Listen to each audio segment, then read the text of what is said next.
കളഭാട്ട ദർശനം ലഭിച്ചാൽ സർവ്വദോഷങ്ങളും അകന്ന് സർവ്വ ഐശ്വര്യങ്ങളും സിദ്ധിക്കും. ഗുരുവായൂരപ്പനിൽ കളഭം നിറഞ്ഞൊഴുകുന്ന സുദിനം. വർഷത്തിൽ ഒരു ദിവസം മാത്രം നടക്കുന്ന കളഭാട്ടം ഇത്തവണ ധനുമാസം 12 ഡിസംബർ 27 ശനിയാഴ്ചയാണ്.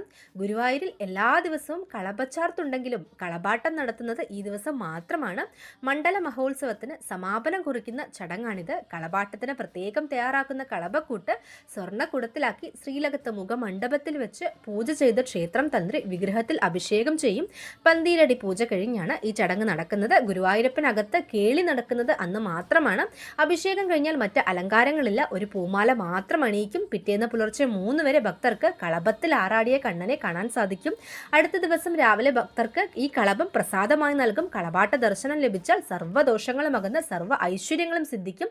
കൂടാതെ ഗുരുവായൂരപ്പന് ചെയ്യുന്ന കളഭാഭിഷേക വഴിപാട് ദോഷശമനത്തിനും ആഗ്രഹ സാഫല്യത്തിനും അത്യുത്തമമാണ്.